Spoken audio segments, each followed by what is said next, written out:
কেউ ফিরে না খালি হাতে, খাজা তোমার দরবারে।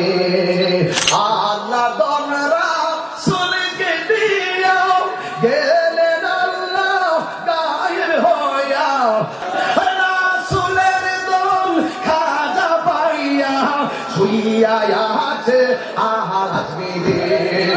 যে জিনিসের মার্কেটের ডিমান্ড হয়ে যায় সেই জিনিসের নকল তাড়াতাড়ি বের হয়ে যায়। বর্তমান সমাজে গোটা বাংলাদেশে বক্তাদের ডিমান্ড সবচাইতে বেশি, আলেমদের ডিমান্ড এত বেশি, আলেমদের বক্তব্য শোনার জন্য লোকেরা হেলিকপ্টার পাঠাচ্ছে। কথা বলেন ঠিক কি না?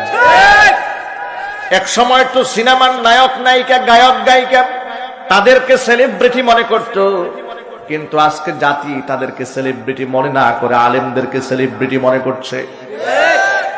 যখন ভণ্ড প্রতারকেরা দেখতে পেল আলেমদের শানও বেশি, মানও বেশি, ইজ্জত বেশি, সম্মান বেশি, মর্যাদাও বেশি, আবার আলেমদের বক্তৃতার মাধ্যমে মানুষ হেদায়েত পাচ্ছে বেশি, অতএব এই মানুষগুলাকে গুমরা করে দেওয়ার জন্য আলেম বেশ ধরাইয়া বেশ কিছু জালেমদেরকে এই চেয়ারে শয়তান বসিয়ে দিয়েছে। এমন একটা টাটকা শয়তান, টাটকা দাজ্জালের নাম হচ্ছে ওয়াজের ময়দানে গিয়াসউদ্দিন তাহেরি। এই দাজ্জাল খান্নাস ইসলামের যে ক্ষতি করেছে, গোটা মুসলিম উম্মার কাছে কোরআন হাদিসকে, ওয়াজের ময়দানটাকে, ওয়াজের স্টেজটাকে টিকটক এবং হাসি তামাশার পাত্র বানিয়ে দিয়েছে। কোরআনের মাহফিলে, হাদিসের মাহফিলে গল্পের নামে, গান বাজনার নামে সে যা বলেছে সেটা ওয়াজের ময়দানে খাপ খায় না, সেটা এখন পূজা মঞ্চে ডিজে পার্টিতে বাজানো হয়। সে অভিযোগ করে বলে যে আমি করলাম জিকির, তোমরা বানাইলা ডিজে গান। পৃথিবীতে অসংখ্য ওলামায়ে কেরাম পৃথিবীতে এসছেন, আছেন, ভবিষ্যতেও থাকবেন, তারও জিকির ডিজে পার্টিতে বাজে না, তোমার গান পূজায় বাজে কেন? তাহলে বোঝা গেল তুমি যা বলো এটা কোরআনের ময়দানে খাপ খায় না, এটা পূজাতেই খাপ খায়। আজকে যুব সমাজকে ধ্বংসের দ্বার প্রান্তে পৌঁছে দেওয়ার জন্য এই লোকটি সুপরিকল্পিত ভাবে ওয়াজের মাঠে এক এক সময় তার ফাহিশ বক্তব্য, এক এক সময় তার অদ্ভুত কথাবার্তা, এক এক সময় তার এক অদ্ভুত অঙ্গভঙ্গি দিয়ে গোটা মানব সমাজের মধ্যে ওয়াজের ময়দানটাকে, দাড়ি টুপিওয়ালাদেরকে, আলেম ওলামাদেরকে, পীর বুজুর্গদেরকে হাসি ঠাট্টার পাত্র বানিয়ে দিয়েছে। ইতোপূর্বে তার ব্যাপারে আমরা বহুবার সতর্ক করেছি। সর্বশেষ বহুবার নাকানি সুমানি যখন খেয়েছে তখন তার ব্যাপারে আমরা জবান বন্ধ রেখেছিলাম, যাক এত গুতার পরে হয়তো ঠিক হয়ে যাবে। দুদিন আগে একটা বক্তব্য ভাইরাল হয়েছে, সে এক মাহফিল মঞ্চে বসে গান গেয়ে বলছে আল্লাহর ধন রসুলকে দিয়ে আল্লাহ গেছে গায়েব হইয়া। এই বক্তব্যের জের ধরে আজকে আমি এই আয়াতটা আপনাদের সামনে টেনেছি, যাতে করে আপনারা বুঝতে পারেন যে আল্লাহর ধন কি রসুলকে দিয়া কি আল্লাহ সত্যি গায়েব হয়ে গেছে কিনা। এখন আপনারা বলেন, কোরআনে আল্লাহ পাক বললেন আল্লাহর খাজানা, আল্লাহর ধন আল্লাহর কাছে, রসুল নিজে বলছেন আল্লাহর খাজানা আমার কাছে নাই।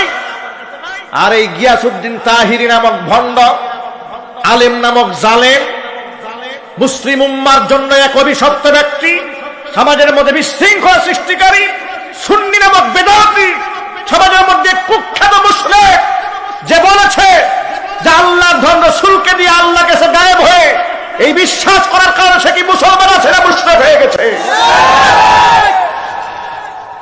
মুরতাদ হয়েছে।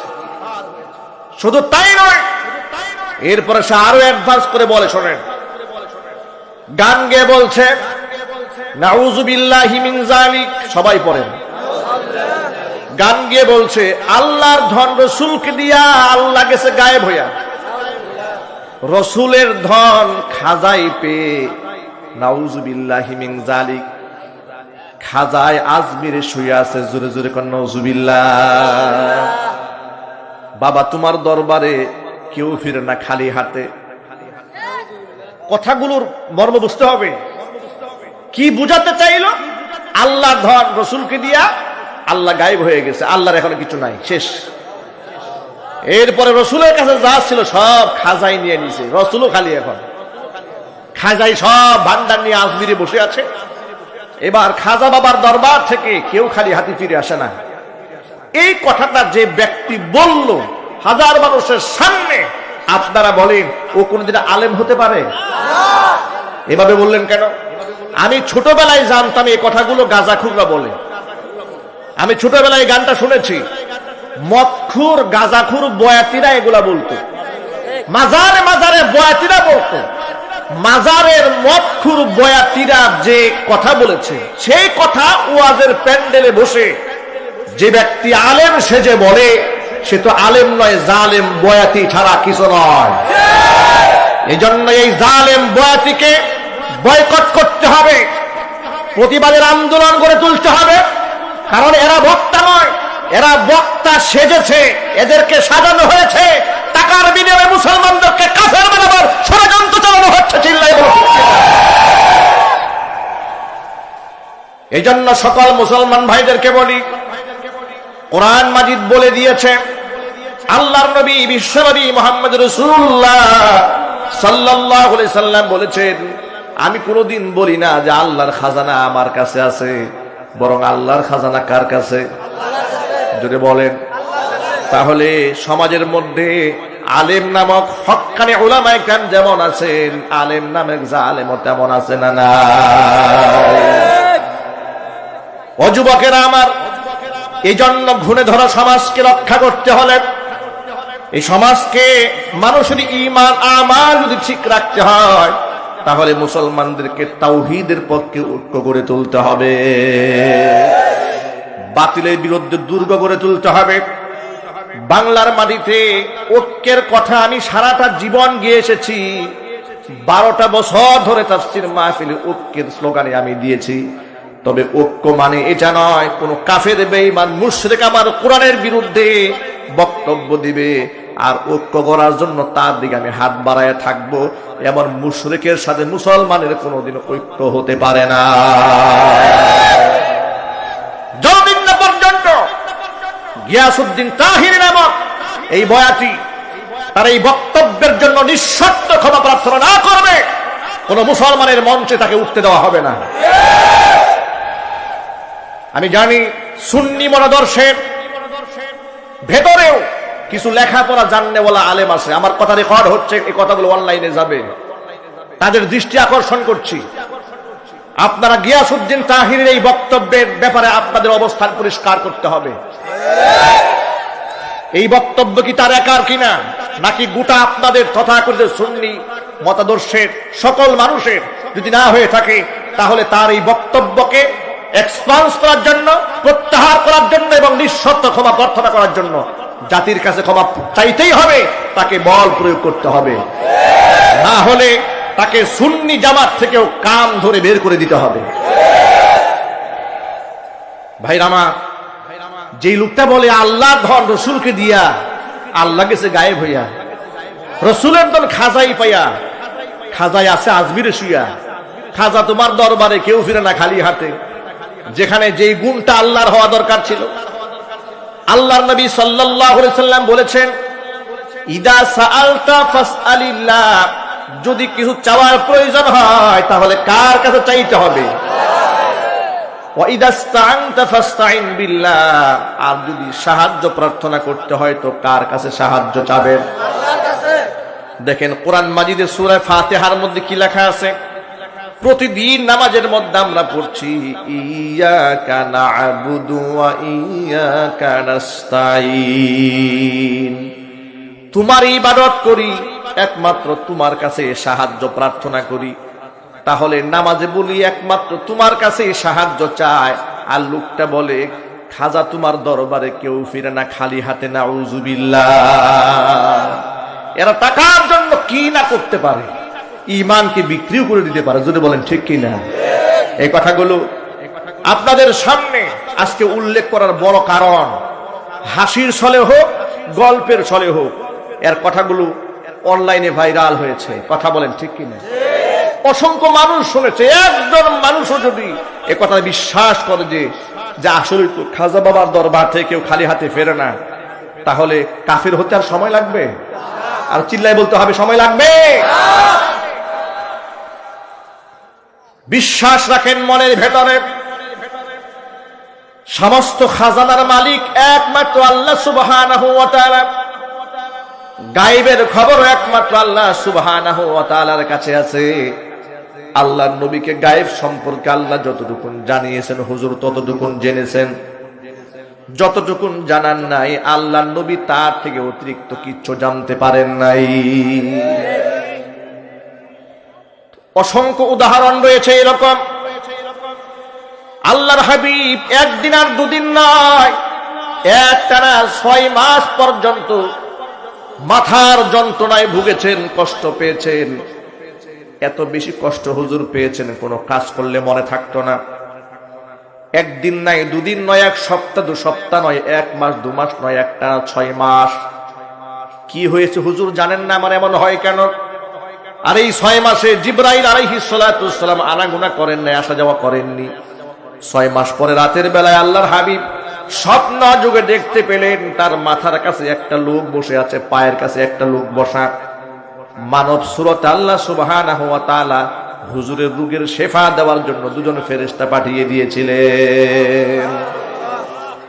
এক ফেরেশতা আরেকজনকে জিজ্ঞেস করেছে এই লোকটার কি হয়েছে।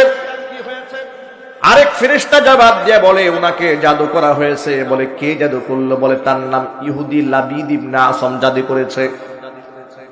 কেমনে জাদু করলো? তার ব্যবহৃত চিরুনি গ্রহণ করেছে, তার পরিবারের সদস্যরা মিলে ব্ল্যাক ম্যাজিক করে তাকে জাদু করেছে, সেহের করেছে। কালো জাদু করে করে সুতার গিট দিয়ে দিয়ে তার মাথার মধ্যে বান মেরেছে, তাকে হত্যা করার ষড়যন্ত্র করেছে। এবং সেটাকে খেজুরের ছালের মধ্যে ঢুকিয়ে কুয়ার মধ্যে ফেলে দেওয়া হয়েছে। রাতের বেলায় আল্লাহর নবী সব শুনতে পেলেন। সকালবেলা ঘুম থেকে উঠে সাহাবীদেরকে পাঠিয়ে দিলেন, তাড়াতাড়ি যাও, অমুক কুয়ার মধ্যে একটা তাবিজ আছে, তাবিজটা উঠাই নিয়ে আসো। তাবিজ উঠিয়ে আনার পরে একটা একটা করে গিট খোলা হয়েছে। বিশ্বনবী সাল্লাল্লাহু আলাইহি সাল্লামের মাথার বাঁধন খুলে গিয়েছে। জিবরাইল আলাইহিস সালাতু ওয়াস সালাম এসে এসে ঝাড়ফুঁক করে হুজুরকে সুস্থ বানিয়েছে। ওহির নির্দেশ ছাড়া যিনি এতটুকুন জানতে পারেন নাই 6 মাস পর্যন্ত তার কি হয়েছে বুঝার চেষ্টা করেন। 6 মাস পর্যন্ত আল্লাহর পক্ষ থেকে তাকে জানানো হয় নাই, বিদায় তিনি জানতেও পারেন নাই তার হয়েছেটা কি। এত কষ্ট পেলেন। তিনি যদি গায়েব জানতেন তাহলে তো 6টা মাস তাকে এত কষ্ট পেতে হতো না, ঠিক কিনা? যে জিনিসের চাহিদা বেশি মার্কেটে, যার মূল্য বেশি, যার ডিমান্ড বেশি, খুব তাড়াতাড়ি বাজারে তার নকল বের হয়ে যায়। গোল্ডের দাম আছে, এই জন্য নকল সোনা বাজারে আছে না নাই? ইমিটেশন দেখবেন ফুটপাতে বিক্রি হচ্ছে, 10 টাকা দিয়ে চেন দিয়ে দিচ্ছে আপনাকে। আমি ছোটবেলায় ভাবতাম এই চেইন বিদেশ থেকে এত টাকা দিয়ে মানুষ কেন আনে? এ তো বাসেই তো 5 টাকা দিয়ে পাওয়া যায়। এটা তো খাঁটি সোনার চেয়ে আরো বেশি চকচক করছে। নকল জিনিস গ্লেজ দেয় বেশি, ঠিক কিনা? আসল যে ডায়মন্ড, ডায়মন্ডের কত মূল্য, কিন্তু ডায়মন্ডের মতোই দেখতে, ওর থেকে আরো বেশি গ্লেজি, আরো বেশি চাকচিক্যপূর্ণ পাথর, এর 1000 ভাগের 100 ভাগের 1 ভাগ টাকা দিয়ে বিক্রি হচ্ছে, ঠিক কিনা? কারণ এর মূল্য আছে বাজারে, এর নকল বের হয়েছে খুব তাড়াতাড়ি। হক্কানি পীর, আল্লাহর ওলি, দরবেশ যারা, তাদের মাধ্যমে মানুষের আধ্যাত্মিক খেদমত হয়েছে। মানুষ আল্লাহকে চিনতে পেরেছে। অন্তরের মধ্য থেকে হিংসা, বিদ্বেষ, গীবত, শিকায়েত, হাসাদ, রিয়া সব তারা বের করতে পেরেছে। তাসকিয়াতুন নফস মুহাক্কিক, আলেম, পীর বুজুর্গের মাধ্যমে হয়েছে। যখন দেখলো বাজারের বিরাট ডিমান্ড, অসংখ্য মানুষ এখানে গিয়ে আত্মশুদ্ধি করছে, শয়তান নকল পীর বাজারে ছেড়ে দিল। আর সেই পীরগুলোর চাকচিক্য আসল পীরের তুলনায় কয়েক গুণ বেশি। যদি বলতে হবে ঠিক কিনা? সঠিক পীরের জুব্বা যদি থাকে নিচে সাত পর্যন্ত, নকল পীরের জুব্বা থাকে একদম টাকনিক নিচ পর্যন্ত। আসল পীরের পাগড়ি যদি থাকে 7 হাত লম্বা, নকল পীরের পাগড়ি থাকে 12 হাত লম্বা। আসল পীরের টুপি যদি থাকে 2 ইঞ্চি লম্বা চওড়া, নকল পীরের টুপি হয় 7 ইঞ্চি চওড়া। ওই যে আগেই বলেছি, 5 টাকার চেন পাওয়া যায় খাঁটি সোনার চেয়ে বেশি চিকচিক করে, ঠিক কিনা?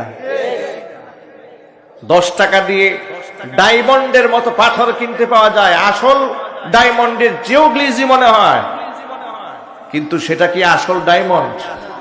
যদি বলেন আপনারা, যেটা আসল চিকচিক করছে চোখের সামনে, এটা কি খাঁটি সোনা? কিন্তু মানুষের চোখ কিন্তু ধাঁধাই দিচ্ছে, ঠিক কিনা? এই কথাগুলো আজকে আপনাদের সামনে বড় দুঃখ নিয়ে বলতে হচ্ছে। উলামা ইকরাম, মুহাক্কিক উলামা ইকরাম যেমন ওয়ারাসাতুল আম্বিয়া, নবীগণের ওয়ারিস বিশ্বনবী মুহাম্মদ রাসূলুল্লাহ সাল্লাল্লাহু আলাইহি সাল্লাম বলেছেন, ইন্নামাল উলামা ওয়ারাসাতুল আম্বিয়া ওয়া ইন্নাল আম্বিয়া লাম ইউওয়ারিসু দিনারা ওয়ালা দিরহামা বাল ওয়ারাসুল ইলমা। উলামা ইকরাম হচ্ছেন নবীগণের ওয়ারিস। নবীগণ টাকা পয়সা জায়গা জমি রেখে যাননি, তারা ইলম রেখে গিয়েছেন, আর উলামা ইকরাম হচ্ছেন সেই ইলমের উত্তরাধিকার। উলামা ইকরাম আপনার ইলমের পাহারাদারি করে, ঈমানের পাহারাদারি করে, আপনার আমলের পাহারাদারি করে। কোন বেঈমান, কোন ধোঁকাবাজ, কোন প্রতারক যেন আপনার ঈমান নিয়ে ছিনিমিনি খেলতে না পারে। মুহাক্কিক উলামা ইকরাম কুরআন হাদিসের চশমা দিয়ে সঠিক বিষয়টা পর্যবেক্ষণ করে আপনাকে সতর্ক করে। কোরআন মাজিদ থেকে হাজার হাজার আয়াতের ভেতরে সূরাতুল আনআমের 50 নম্বর আয়াতে কারিমা আমি আমার খুতবার মধ্যে আপনাদের সামনে তেলাওয়াত করেছি। আল্লাহ সুবহানাহু ওয়া তাআলা ১৫০০ বছর আগে বিশ্বনবী দুজাহানের বাদশা ইমামুল মুরসালিন রাহমাতুল লিল আলামিন খাতামুল আম্বিয়া নবিয়ুনা মুহাম্মদুর রাসূলুল্লাহ সাল্লাল্লাহু আলাইহি সাল্লামের জবান থেকে কথাগুলো বের করে দিয়েছেন 1 বছর 2 বছর আগে নয়, ১৫০০ বছর আগে। দেখুন আল্লাহ পাক এই আয়াতে কি বলছেন, قُلْ لَا أَقُولُ لَكُمْ عِنْدِي خَزَائِنُ اللَّهِ। ও নবী, আপনি মানুষকে বলেন, লা আকুলু লাকুম ইনদি খাযাইনুল্লাহ, হে দুনিয়াবাসী, আমি কথা কখনো তোমাদেরকে বলি না যে আল্লাহর খাজানা এটা আমার কাছে আছে। আল্লাহর খাজানা কার কাছে আছে? আল্লাহর নাম বলতে কষ্ট হয় নাকি আপনাদের? জোর আওয়াজে বলেন না, আল্লাহর খাজানা কার কাছে? আল্লাহর খাজানা আল্লাহর কাছে আছে। হে নবী, আপনি জানায়ে দেন, আমি মুহাম্মদ সাল্লাল্লাহু আলাইহি সাল্লামের কাছে আল্লাহর খাজানা নাই, এবং আমি তোমাদেরকে এটাও বলি না ওয়ালা আ'লামুল গায়ব, এটাও বলি না যে আমি নবীজি গায়েব জানি। এর মানে আমার কাছে খাজানাও নাই, গায়েবের ইলমও নয়, গায়েবও আমি জানি না। ওয়ালা আকুলু লাকুম ইন্নী মালাক, আমি এও দাবি করি না যে আমি একজন ফেরেশতা, আমি তোমাদের মতো মানুষ। সুবহানাল্লাহ। ইন্নামা আনা বাশারুম মিসলুকুম, আমি তোমাদের মতো মানুষ। 3টে পয়েন্ট এখান থেকে লক্ষ্য করতে হবে। 1 নাম্বার, হুজুর বললেন যে আমি আল্লাহর খাজানা আমি মুহাম্মদ সাল্লাল্লাহু আলাইহি ওয়াসাল্লামের কাছে নাই, 1 নাম্বার বক্তব্য। 2 নম্বর বক্তব্য হচ্ছে ওয়ালা আলামুল গায়বা, আমি গায়েব জানি না, 2 নাম্বার পয়েন্ট। 3 নাম্বার হচ্ছে আমি ফেরেশতাও নই, আমি মানুষ। তাহলে ফেরেশতাও নই, মানুষ, গায়েবও জানি না, খাজানাও নাই, তাহলে আমি যে তোমাদের সামনে কিছু কথা বলি এগুলো পাই কই? ইন আত্তাবিউ ইল্লা মা ইউহা ইলাইয়া, তবে আমি তোমাদের মতো সাধারণ মানুষ নই। আল্লাহ পাক আমাকে ভিন্ন একটা মর্যাদা দান করেছেন যেটা তোমাদেরকে দেয়নি। আমার কাছে আল্লাহ সুবহানাহু ওয়া তাআলা জিবরিল মারফত ওহী প্রত্যাদেশ করেন। আল্লাহর পক্ষ থেকে যে কথাগুলো আমি শুনি সেই কথাগুলোই তোমাদেরকে বলি। আমি আমার পক্ষ থেকে কিচ্ছু বলি না, যা বলি সব কার পক্ষ থেকে বলি? আল্লাহ পাকের পক্ষ থেকে বলি। কুল হাল ইয়াস্তাউিল আ'মা ওয়াল বাসীর, রবি আপনি বলে দেন, হাল ইয়াস্তাউিল আ'মা ওয়াল বাসীর, যে ব্যক্তি অন্ধ আর যে ব্যক্তি চক্ষুষ্মান তারা কোনোদিন সমান হতে পারে না। আফালা তাতাফাক্কারুন, হে অস্বীকারী কাফেররা, এই কথাগুলো কি তোমরা চিন্তা ভাবনা করে দেখো না? ভাইরা আমার, সূরা আনআমের এই 50 নম্বর আয়াতের মধ্য থেকে আমরা কয়েকটা তথ্য আবিষ্কার করলাম। 1 নাম্বার তথ্য পেলাম, আল্লাহর খাজানা কার কাছে? আরো জোরে বলতে হবে। 2 নাম্বার তথ্য হলো, আল্লাহর নবী কি মানুষ না ফেরেশতা? জোরে বলেন। 3 নাম্বার হচ্ছে, বিশ্বনবী মুহাম্মদ রাসূলুল্লাহ সাল্লাল্লাহু আলাইহি ওয়াসাল্লাম কি গায়েব জানেন? এই 3টা পয়েন্ট এই আয়াতে আছে না? আছে। এগুলোর প্রতি বিশ্বাস রাখা, ঈমান রাখা ফরজ আইন। এর কোন একটার মধ্যে যদি কেউ সংশয় সন্দেহ পোষণ করে, সাথে সাথে ব্যক্তি বেঈমান হয়ে যাবে, কাফের হয়ে যাবে। ঠিক কি না?